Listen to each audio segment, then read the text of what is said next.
नमस्कार दोस्तों, enlighten Bharat YouTube channel पर आपका बहुत-बहुत स्वागत है। मैं रक्षित परमार। दोस्तों, आज मैं उदयपुर में सेशन कोर्ट में हूँ और यहाँ पर हमारे साथ अधिवक्ता प्रताप सिंह मेहड़ा से हम आज बातचीत करेंगे और साथ में हैं तिवारी जी। तिवारी जी श्रमिकों के लिए काम करते हैं और पिछले काफ़ी लंबे समय से इनका श्रमिक आंदोलनों में इनकी बहुत बड़ी भूमिका रही है। वहीं प्रताप सिंह जी जो मेहड़ा है, पिछले 10-12 वर्षों से लगातार एक बतौर एक अधिवक्ता अपनी सेवाएं दे रहे हैं। और आप बांसवाड़ा से आते हैं और एक पृष्ठभूमि जिसको लेकर अक्सर चर्चाएं होती है, जिनके नाम पर हज़ारों लाखों रुपए के बड़े बड़े प्रोजेक्ट्स बनाए जाते हैं, बड़ी बड़ी योजनाएं बनाई जाती है। कुछ समाज का प्रतिनिधित्व एज ए रिप्रेजेंटेटिव के रूप में वो यहाँ पर काबिज हैं और बहुत सारी चुनौतियों का सामना करते हुए भी मेहड़ा साहब लगातार डटे हुए हैं। उदयपुर में फिलहाल एक अधिवक्ता के रूप में सेवारत हैं और तो मैं आज उनसे परिचय कराऊंगा। तो सबसे पहले तो मेहड़ा साहब, आज के इस सेशन में आपका बहुत बहुत स्वागत। थैंक मैं यू। जानना चाहूँगा कि सबसे पहले तो आप अपनी पारिवारिक पृष्ठभूमि जहाँ से आप आते हैं, अपने बचपन के बारे में कुछ बताएं कि आपके सामने भी बहुत सारी चुनौतियाँ आई होगी, लेकिन सबसे पहले मैं शुरुआत करना चाहता हूँ आपके उस बचपन से, क्योंकि एक आदिवासी छात्र के रूप में आपके सामने कई तरह की चुनौतियाँ होगी और बतौर एक एडवोकेट आपको उदयपुर में आके जमना, संघर्ष करना कितना सुखद रहा या दुखद रहा या संघर्ष भरा रहा, इन सब विषयों पर बात करने से पहले कुछ बचपन के बारे में बात की जाए। मेहड़ा साहब। मैं अपने गांव ग्रेड में ही स्कूल था। उस समय केवल तीसरी कक्षा ही चलती थी। अच्छा। हमारे गुरुजी थे चौहान साहब और वो गन्नौड़ा से आते थे। जी। कितना दूर पड़ता है? 18 किलोमीटर साइकिल से आते थे। हम इंतजार करते। उन्होंने हमको पढ़ाया। मेरा नाम भी प्रताप सिंह उन्होंने ही रखा। अच्छा। वाह। और उनका जो मार्गदर्शन था, जिससे हम पढ़े, केवल 4 बच्चे थे स्कूल में। फिर हमने स्कूल कितना दूर था आपका? घर हमारे पास में ही है और स्कूल भी हमारे पहले स्कूल था खेरवा में। वहाँ से रावला की वजह से उस स्कूल को अलग कर दिया। फिर हमने खुद ने, जिस समय मैं छोटा था, और स्कूल के लिए ज़मीन आदिवासियों ने दी। हाँ, तो मैं खुद ही उस स्कूल में गया और वहाँ से उस स्कूल को पहली बार तो गया तो इस स्कूल को वहाँ से हटा दिया। रावले के कोर्स में चलता था, उससे स्कूल को हटा के टीचरों ने ले जाके, और वो मोमेडन टीचर थे। अच्छा, जिन्होंने आपका नाम रखा था? नहीं, वो तो दूसरे हैं, लेकिन अच्छा। ये जो इससे पहले की बात है, मैं तीसरी कक्षा की बात कर रहा था। सन कौन सा सन था उसमें? कुछ आइडिया है? सन हाँ, तो 62-63 की बात है। 1962 की बात है, हाँ, 1962 जब 63। भारत चीन युद्ध हुआ था लगभग। हाँ, 63-65 की है। तो तो मेहड़ा साहब, उस समय में मतलब क्या सामाजिक परिस्थितियाँ थी? आप जब पढ़ रहे थे तो शिक्षा का क्या स्तर था उस समय, और क्या मतलब चुनौतियाँ थी उस समय? जो पढ़ाई के बीच बाधाएं आप बता रहे हैं कि स्कूल हटा दिया था, लेकिन सामाजिक पृष्ठभूमि उस समय क्या थी? लोगों की सोच क्या थी? एक आम आम धारणा क्या थी? एक आदिवासी छात्र अगर पढ़ रहा है तो लोग क्या सोच रहे थे? मैं ये जानना चाहता हूँ। उनको पढ़ने नहीं दिया जाता था, स्पष्ट बात है। अच्छा, लेकिन क्यों? वो इसलिए कि वो सामंतशाही थी, और रावले से स्कूल हटाने का मतलब भी यही था। अच्छा, तो वो भाई, स्कूल फिर बाद में आदिवासी कहाँ बच्चे लगे? पढ़ जाएंगे तो हमारे बराबर आ जाएंगे। अच्छा। ये सामाजिक पृष्ठभूमि थी। फिर उसके बाद में उसके स्कूल के बाद में स्कूल के बाद में हमारे स्कूल को हमारे गांव में वापस लाए। हमारे गांव घर के पास में ही एक घर था, वहाँ पर उस स्कूल को चलाया। वहाँ से फिर डेवलप करने के लिए खेरवा गांव, जो अब ग्राम पंचायत है, वहाँ सबने मिल के एक जमीन दी। लोगों लोगों ने, गांव के लोगों ने। अच्छा। वहाँ कि हमारे तो आदिवासी बच्चे पढ़ेंगे, उस बार जमीन दी, उसी को हमने डेवलप किया। उसकी ईंट गारा वगैरह बनाने में बच्चों का काम था, टीचर का काम था, सब पढ़ाते भी जाते और वो भी काम करते। इसके आधार पर डेवलप्ड हुआ, वहाँ तक फिर 5वीं हुआ, हमारे स्कूल अलग कर दिया तीसरी वालों का, मैं वापस नेगरेट चला आया। उसके बाद में फिर मैंने तीसरी पास करके चौथी में एडमिशन लिया, तो हमारे स्कूल में वापस उसको चौथी कक्षा स्टार्ट कर दी नया, तो हमको वहाँ आना पड़ा। मेरी इच्छा नहीं थी कि मैं वहाँ पढ़ूँ, लेकिन गांव की मजबूरी थी, 4 तो बच्चे उसमें एक चला जाएगा तो स्कूल खुल नहीं सकता है। आप जब 10th क्लास में थे उस समय क्या हालात थे? उस समय तो मैं तो 6ठी से ही घाटोल में ही एडमिशन हुआ। अच्छा। और से कितने वर्षों तक? लास्ट तक हायर सीनियर तक, हायर 12th तक सेकेंडरी, वहीं पढ़ते हाँ हायर सेकेंडरी, 12th नहीं था, हायर सेकेंडरी था। उदयपुर आने से पहले आपने वकालत कहाँ पर करी? उदयपुर में ही शुरू किया सर। आपने वकालत की पढ़ाई कहाँ से की? पढ़ाई तो LLB यहीं से किया था मैंने, उदयपुर से, मोहनलाल सुकड़िया? मोहनलाल सुकड़िया से। कौन से साल में? मैंने एडमिशन तो 80 में लिया था, 79-80 में। हाँ यस सर। तो मैंने एडमिशन लिया सर, तो मेरी यहीं सर्विस थी, तो मुझे सुबह में 7 बजे लॉ कॉलेज में पढ़ने जाना था, 9:30 तक क्लासें चलती थी। इसके बाद मैं 10 बजे मैं स्कूल ज्वाइन करता, ऑफिस के बाद में इसी प्रकार पढ़ता रहा। और मेरा उदयपुर शहर और घाटोल में क्या फ़र्क देखा आपने? यहाँ जब आप वकालत आपने ज्वाइन करी, यहाँ का माहौल और एक गांव का माहौल, क्या मतलब बहुत बड़ा बेसिक डिफरेंस आपको लगा कि हाँ कुछ फ़र्क मतलब है कि उस समय तो कोई फर्क नहीं था, यहाँ पर भी? हाँ उस समय यहाँ का ज्यादा सिनेरियो क्या ज्यादा था? फर्क नहीं था। यहाँ का सिनेरियो क्या था? यहाँ सारी चीजें थी जो आज भी लोग पर्यटन की दृष्टि से देखने आते, वो सारी मौजूद थी। लेकिन यहाँ पर इस प्रकार की बिल्डिंग, इस प्रकार के मकान वगैरह नहीं थे, मुझे किराए पे मकान नहीं मिलता था। अच्छा, क्या क्या बोलते थे? वो ये बोलते कि आप फैमिली वाले हैं कि नहीं। अब मैं तो स्टूडेंट के रूप में आया और ये पढ़ भी रहा था और नौकरी भी थी, तो वो प्रॉब्लम आई थी। और आज आपके तक कोर्ट के अनुभव थोड़ा सा जानते हैं हाँ कि हाँ बतौर एक वकील आपके सामने किस किस तरह के मामले आते हैं ग्रामीण इलाकों से, और कौन लोग हैं जो अधिकतर आप तक पहुंचते हैं, ये जानना चाहता हूँ। हमारे गांव के सारे केस आते हैं, बस मजदूरों का हम ज़्यादा इंटरेस्ट लेते हैं, इंटरेस्ट में हैं। मैं हमारे वकील साहब सीमाली जी के साथ हूँ। अच्छा। और वो केवल मजदूरों के ही केस लेते हैं, किसी मालिक का दूसरे के, और वैसे सारे केस उनके पास हैं, क्रिमिनल, सिविल, रेवेन्यू और अन्य सब प्रकार के। और उन्होंने अपने जीवन में जो केस लिए वो मालिकों के नहीं लिए, मजदूरों के लिए, और वो आज तक कर रहे हैं, और मैं भी उनके साथ इसी की वजह से जुड़ा हुआ। तो मजदूरों के केस मतलब क्यों लेते हैं, उनको प्राथमिकता मिलने का इसके पीछे क्या रीजन है? उनका और हमारा विजन ये है कि मजदूर ही पीसा जाता है। अच्छा। मजदूर को ही अपने अधिकार नहीं मिलते हैं। पहले तो आप श्रम न्यायालय में जाना है, श्रम विभाग में जाना है, विभाग के बाद में श्रम न्यायालय में आना है, वहाँ पे भी वो इस प्रकार की फैसिलिटीज नहीं है, मजदूरों के हित में कोई काम नहीं होते हैं।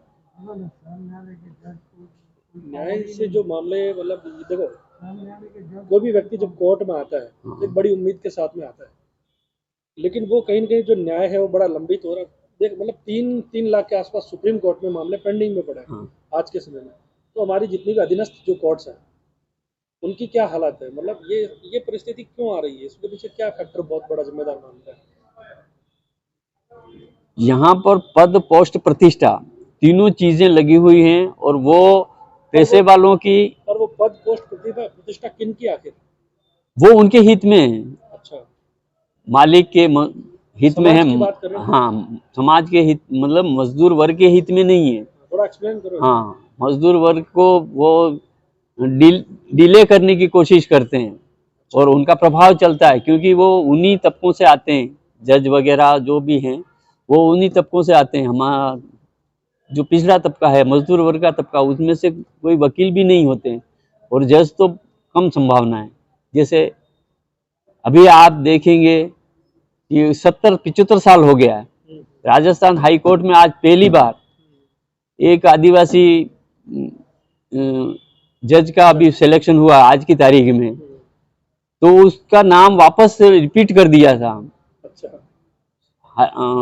सेंट्रल गवर्नमेंट ने वापस भेज दिया था, और इसके पहले 3 साथ में भेजे थे, उनके तो हो गए, इनको वापस भेजा और आज की तारीख में उनका सिलेक्शन, आज करंट अखबार की न्यूज बता रहा हूँ। तो इतने साल 75 साल बाद एक ट्राइब का और एससी कैंडिडेट, दोनों कैंडिडेट में से एक कैंडिडेट आज लिया गया है। तो इतनी डिफरेंस है, 70 साल पीछे चल रहे हैं हम। सोशल डिस्क्रिमिनेशन के आपके पास केसेस आते हैं क्या? सामाजिक हाँ, भेदभाव, हाँ, छुआछूत या इस तरह के कोई हाँ, मान लो जातीय उत्पीड़न के मामले आपके पास आते हैं? हाँ आते तो हैं, हम आपकी प्राइवेट साथ में में रहते मिलके, हैं? हाँ हम मिलके करते हैं। कहाँ तक पहुँचते हो, क्या उनको न्याय मिल पाता है? न्याय तो अब पुलिस में ही पहले ही रफा दफा हो जाते हैं, पहली बात तो। अच्छा, आधा तो पुलिस वही निपटा देती है और दर्ज ही नहीं करती है। इससे फिर आगे डिले होने की वजह से कोई, और उनसे जो चीजें हैं, जो असलियत को तो छुपा दिया जाता है और नई कहानियां घड़ के पेश की जाती हैं, तो उसकी वजह से काफी प्रॉब्लम आती है। और कुछ भाषाओं का भी फर्क पड़ता है, आदमी के समझने का भी फर्क पड़ता है। मेरा सब सुनने में आता है कि वकील भी कहीं न कहीं पैसों के लालच में केस को मतलब बहुत लंबा चलाते हैं, लेकिन एक आम व्यक्ति न्याय की उम्मीद लेकर कोर्ट में आता है, तो कहीं न कहीं संविधान पर ऊपर आरोप लगता है कि भाई कॉन्स्टिट्यूशन में ऐसी कुछ कमी है जिसकी वजह से एक आम व्यक्ति ये धारणा लेकर जाता है। आपको लगता है कि इस पर कुछ सुधार की ज़रूरत है? क्योंकि जुडिशल सिस्टम में हम जानते हैं कि ऑलरेडी पहले से ही बहुत सारे केस हैं जो लंबित हैं, जिनको ज़रूरी तौर पर सुना जाना चाहिए। तो असली चीज ये है कि जो जुडिशरी में है, उनमें पोस्टिंग जो हो रही है वो उस ढंग से हो रही है, गवर्नमेंट आरपीएससी वगैरह से नहीं हो रही है। आप उनके अधिक जो भी है उनके द्वारा लिया जाता है। हाँ, जजेज और नीचे कप्ते की, दोनों की, रीडर्स वगैरह वगैरह की, इसकी नियुक्ति का अभी तक कोई आम पब्लिक के आरपीएससी, हाँ कोर्ट की तरफ से ही होती है। आप क्या चाहते हैं? हम तो चाहते हैं कि जनरली हो। अच्छा, हाँ, आपको ऐसा मतलब क्यों ऐसा होना चाहिए? सबको मिलेगा ना सर, उसमें न तो किसी प्रकार ये तो क्या भाई हाई कोर्ट अगर कोई भर्ती निकालती है, हाँ, तो उसमें सबको मिलेगा से मतलब क्या है, उसमें रिजर्वेशन पॉलिसी अप्लाई नहीं होती क्या? रिजर्वेशन पॉलिसी अप्लाई है, होती हो जो भी है, लेकिन वो नहीं है। आप रिश्तों और प्रभाव के खातिर पैसे वाले हैं, जैसे आज प्राइवेट स्कूल है, उसके अंदर एक कलेक्टर का बच्चा भी हो, एक आम गरीब का बच्चा भी है, चाहे वो किसी की जाति का, लेकिन सबसे पहले वो प्रशासन है, किसको फर्स्ट नंबर या सबसे ज्यादा मार्क्स किसको देगा? जो अधिकारी का है, आईएएस है, आरएस है, या जो पैसे वाला है। थोड़े ऐसा करते हैं? सभी करते हैं सर, सारी स्कूलें यही करती हैं, इसीलिए राष्ट्रीयकरण की जरूरत है। अच्छा, प्राइवेट स्कूलों का? प्राइवेट का राष्ट्रीयकरण होना चाहिए, निश्चित है। अच्छा, हाँ, और इन्होंने सबने अपने जो जमीन ले रखी है, चलाने के लिए संस्थाएं खोल रखी है, वो सारी जमीन तो गवर्नमेंट से ले रखी है, लेकिन वहां भेदभाव करते हैं, उनके बच्चों को नहीं पढ़ा, पीछे बिठाया जाता है बच्चों को। बहुत इम्पोर्टेंट, अभी मेरी आपसे मतलब चर्चा हुई थी तो आपकी मतलब बिटिया को लेकर आप बड़े परेशान थे, और आपने बताया कि आपकी बिटिया बीच में मतलब बीमार होकर एक्सपायर हुई है। वो घटनाक्रम थोड़ा शेयर करें, क्योंकि मैं चाहता हूँ कि ये लोगों तक, अधिक से अधिक लोगों तक पहुँचना चाहिए। क्या घटनाक्रम था, क्या हुआ था इसमें? सरकारी हॉस्पिटल को लेकर आप बार बार चक्कर लगाते हैं, लेकिन आपको बतौर एक वकील फिर भी आपको एक पॉजिटिव जवाब नहीं मिल रहा है। वो क्या है, आगे बताया जाए प्लीज। मेरी बिटिया अपेंडिक्स हुआ था, पहले हमने सैटेलाइट में उसको भर्ती कराया, उन्होंने कहा कि आप जनरल में ले जाइए, वहाँ पर आपको भर्ती कराया। हमने वहाँ उसको भर्ती कराया, सारी जांचें करने के बाद वहीं पे उसकी जांचों की रिपोर्टें दी, लेकिन वहाँ पर हमको एक प्रॉब्लम आई थी। हमने जन आधार दिया, वो कहें कि भामाशाह कार्ड चाहिए। हमने भामाशाह भी था इसलिए दिया, लेकिन उनका जो है, उन्होंने लास्ट तक की हमको, फर्स्ट टाइम तो सारी चीज़ें, लेकिन अंतिम समय में जो प्रॉब्लम आई, उसको भर्ती किया, बच्ची ने डॉक्टर साहब को भी कह दिया कि डॉक्टर साहब मैं ठीक होंगी कि नहीं।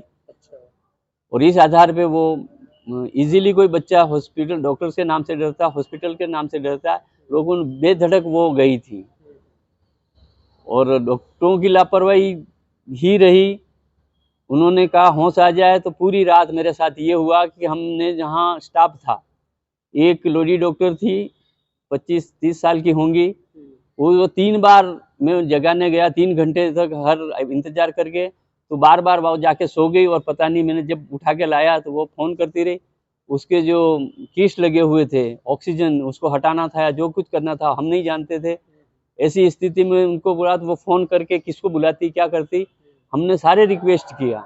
ये एमबी हॉस्पिटल की बात कर हाँ, रहे हैं एमबी और चिल्ड्रन वाले आईसीयू की। आप? ओहो, क्या मतलब बच्चे की आपकी उम्र क्या थी? 12 साल थी। अच्छा, देखिए ये वकील साहब हैं और इतनी बड़ी त्रासदी से गुजरे हैं। उदयपुर में ही, जो उदयपुर का सबसे बड़ा हॉस्पिटल है सरकारी, उसके हालात ये हैं कि एक वकील के तौर पर भी इनको एक बड़ा संघर्ष करना पड़ा है और अपनी बच्ची को मतलब आज तक न्याय नहीं मिला है। एक अपेंडिक्स के कारण, एक मामूली से ऑपरेशन के कारण बच्ची की जान गंवानी पड़ी। इससे बड़ा दुखद घटना क्या हो सकती है? लेकिन मेहटा साहब फिर भी एक वकील के रूप में, अभी भी एक संवेदनशील व्यक्ति होते हुए, धैर्यपूर्वक इस परिस्थिति में बड़ा सहयोग कर रहे हैं अस्पताल का, लेकिन अभी तक उचित कार्रवाई नहीं हो रही है। हमने कलेक्टर साहब तक मिला और अधीक्षक जी हैं आर.एल. सुमन से मैंने 4 बार खुद मिल चुका हूँ। बार-बार वो लोग कहते हैं कि हम एप्लीकेशन दो, मैंने सब दी, सब प्रकार के एप्लीकेशन, एक बार नहीं कितनी बार आप थी। बार-बार फ्रीक्वेंटली जा रहे हैं सर, आपको हाँ, कोई पॉजिटिव रेस्पॉन्स केवल नहीं ये दे रहे मिल रहा हैं। है कि हम हाँ, करेंगे, करेंगे, यहाँ लेकिन ये तक कि वो एक बंदा वहाँ बैठा हुआ है कंप्यूटर पे, वो ये कहता है कि तू कोर्ट से मंगवा लेना, लेकिन हमें हमारा कुछ नहीं बिगाड़ सकते। अब आगे हमने कुछ चैलेंज भी नहीं किया। आपकी अब नहीं, फिर भी अब कार्रवाई क्या रहेगी फिर? क्योंकि अब वो तो मना ही कर चुके हैं आपको। हम आगे देखेंगे अभी मानवाधिकार और कोर्ट तक जाने की, और मुकदमा जो है लापरवाही का मुकदमा बनाने का हम कोशिश करेंगे कि आप किस डॉक्यूमेंट के लिए गए थे वहाँ पर जो आपको नहीं दिया गया अभी तक? BHT, क्या होता है ये? ये जहाँ ट्रीटमेंट चलता है, क्या ट्रीटमेंट दिया है, वो सारा रिकॉर्ड होता है। अच्छा, कुछ दे, इसलिए वो अभी दे नहीं रहे प्राइवेट हैं, हम हॉस्पिटल में घूम भी रहे गए हैं। थे क्या इस आप? नहीं, प्राइवेट नहीं गए हम। कितने दिन तक वहाँ हाँ, हॉस्पिटल है सर? वहीं रहे कितने कंटिन्यू। दिन? वैसे 3 महीने तक ट्रीटमेंट चला उसका। इसके बाद अच्छा, में अपेंडिक्स को बाईपास दिया था उन्होंने, उसको बंद करने के समय इसकी डेथ हुई। ओहो, और वो तो सिंपल ही था, ज़रूरत नहीं, हम भी नहीं सोच रहे थे। हम किसी को कहते हैं दूसरों को, लेकिन हमारा जो स्थिति थी वो एक उनकी भरोसा, मतलब लापरवाही से। भरोसा हाँ, आपने रखा, हाँ, लेकिन वो हॉस्पिटल की लापरवाही। लापरवाही के ही वजह से ही ऐसा हादसा हुआ है। अच्छा, प्रशासनिक, डॉक्टरों की तरफ से नहीं। वो होश आ गया था अंदर का बेटे जो को। डिपार्टमेंट जो हाँ, है। हाँ, आपको रेगुलर स्टाफ मिलना चाहिए, 3 प्रकार के मिलने चाहिए, वो कोई नहीं था। ओहो, प्रिंसिपल की तरफ से, कॉलेज की तरफ से भी स्टूडेंट होते हैं, हम्म, पढ़ाने वाले होते हैं। इसके बाद में रेगुलर नर्सिंग होता है, वो स्टाफ होता है। फिर डॉक्टर भी होते हैं जो रेजिडेंट्स भी इंचार्ज होते हैं। वगैरह। हाँ। हाँ, सारे, वो उसमें से कोई नहीं था। चलिए, तो आप मेहरा साहब ने जो पूरा इस चर्चा में बहुत सारी बातें की है और अपने बारे में बताया, अपने बचपन की बातें तो करी है, फिर अपने एजुकेशनल करियर पर बात की है, वकालत में क्या क्या मामले आते हैं, क्या चुनौतियां हैं, और जुडिशल जो एक हमारा जो न्यायिक प्रणाली है, उस न्यायिक प्रणाली में देश का एक वंचित तबका है, आपकी उसकी अभी तक क्या भूमिका है, उस पर आपने बात की है। और सबसे दुखद घटना जो आपने अपने बच्चे के बारे में बताई है, निश्चित तौर पर जो भी हमारे सुनने वाले हैं वो इस बात से इत्तेफाक रखेंगे कि ये घटना एक लापरवाही का कितना बड़ा सबब बनी है। उदयपुर में ही वकील हैं प्रताप सिंह मेहरा साहब, जिनके लिए ये बहुत बड़ी दुखद घटना है। और इस तरह की लापरवाही जो अक्सर होती है, इसको लेकर बड़े अधिकारी, जो जिम्मेदार अधिकारी हैं, इनको उचित कार्रवाई जो करनी चाहिए, उसकी बजाय इनको बार बार गुमराह किया जा रहा है, इनको कोई सहयोग नहीं किया गया, जबकि ये बहुत मतलब सम्मान करते हैं। और इन सब चीज़ों के बावजूद भी एक वकील हैं, चाहते तो बहुत कुछ कर सकते थे, लेकिन उन्होंने एक सही रास्ते को अभी तक अपनाए हुए हैं। और एक बड़ी उम्मीद के साथ अभी भी जो ये गवर्नमेंट हॉस्पिटल, एमबी हॉस्पिटल है, उसके प्रशासन की तरफ से उम्मीद करते हैं कि इस बाबत सहयोग किया जाए कि भाई आपने क्या ट्रीटमेंट दिया, कहाँ आखिर गलती रह गई। अब तक वो बताने में भी जो अस्पताल का जो प्रशासन है वो सहयोग नहीं कर रहा है। लेकिन हम चाहते हैं कि जितने भी आप इंटरव्यू इसको सुनने वाले हैं, वो सब तय करें कि ये जो मसला है वो कितना गंभीर है। और मेडा साहब की और भी बातें हैं जो कहीं न कहीं हमारे समाज से रिलेवेंट करती है और प्रभावित करती है। दोस्तों, आप लोग जो भी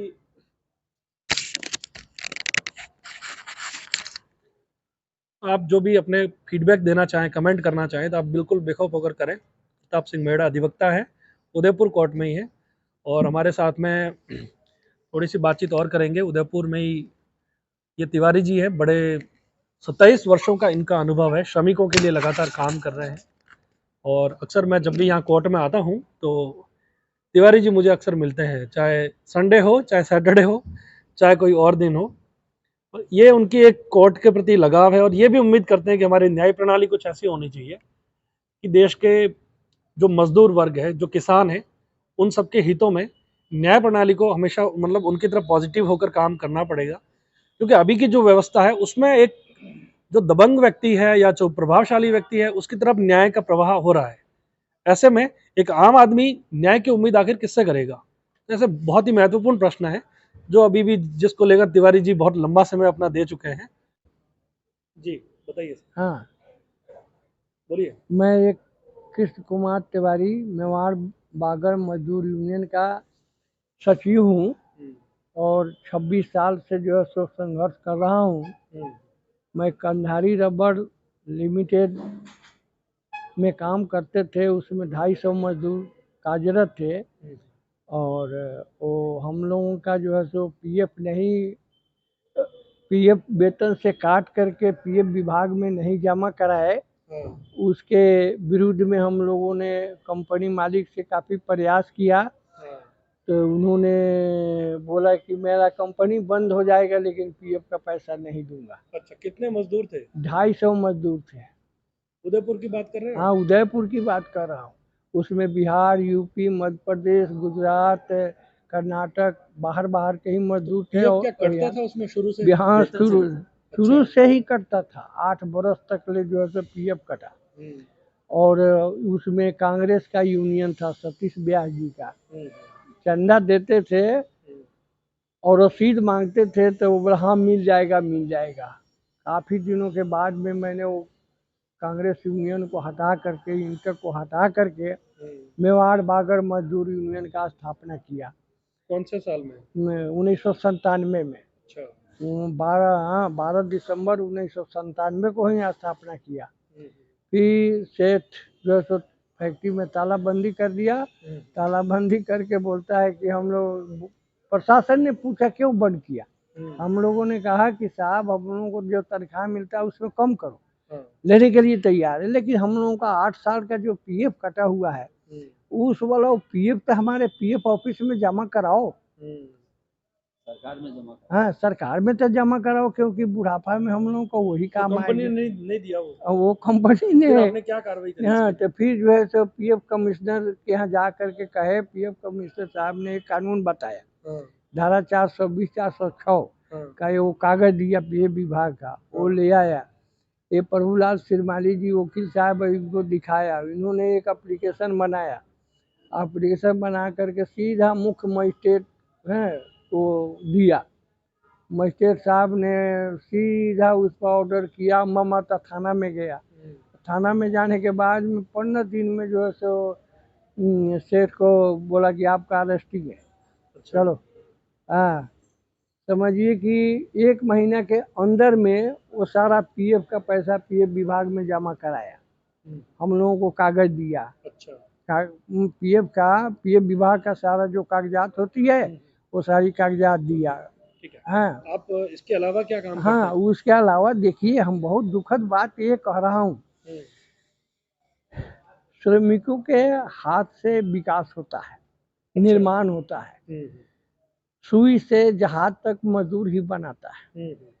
आज उसके सुरक्षा के लिए सरकार ने सारी व्यवस्था तो बना दी है, श्रम विभाग, श्रम न्यायालय और पीएफ विभाग। लेकिन श्रम विभाग और श्रम न्यायालय को सरकार ने वारंट, कुर्की जब्ती व वसूली करने का अधिकार ही नहीं दिया है। अच्छा। नहीं देने के कारण न्यायालय को, श्रम विभाग को भी वारंट, कुर्की जब्ती करने का अधिकार नहीं है। श्रम न्यायालय को भी नोटिस और उसको कुर्की जब्ती और वारंट अरेस्ट करने का अधिकार नहीं है। तो उनकी भूमिका क्या है फिर? हाँ, उनकी भूमिका बस यही है। कौन है? हाँ, बस ये कठपुतला बनकर के खाली डिग्री दे दिया, अब बस चुपचाप बैठी है। अच्छा। अब चुपचाप बैठ गया तो जो डिग्री दिया, मेरे पास 9 डिग्री है।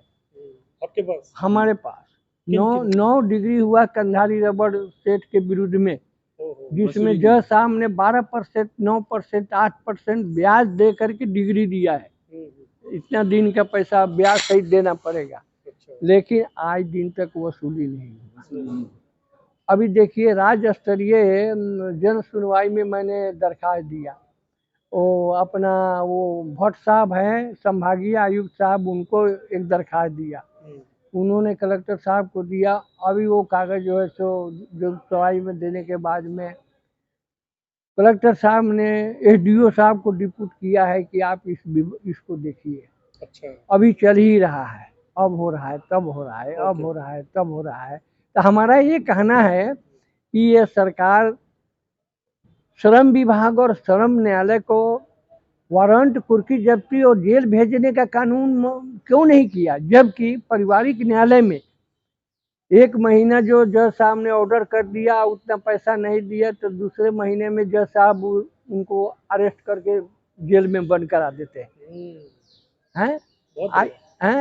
बंद करा देते हैं। ये हमारे ये जितने भी उद्योगपति है, ये मजदूरों का पैसा हड़प करके रखे हुआ है, और श्रम न्यायालय और श्रम विभाग को वारंट और कुर्की जब्ती नहीं दी, उनको पावर दी नहीं। उनकी पावर दी नहीं, और मजदूर जो है सो 20-20 बरस से तड़प रहे हैं। हाई कोर्ट में मुकदमे चल रहा है, हाई कोर्ट में वैसा ही समुंदर है जो उसमें भी सुनवाई नहीं रही, कितने मजदूर मर गए। अब वो पैसा मर जाने के बाद में वो पैसा क्या होगा? उनके मरने के बाद क्या काम आएगा? क्या काम आएगा?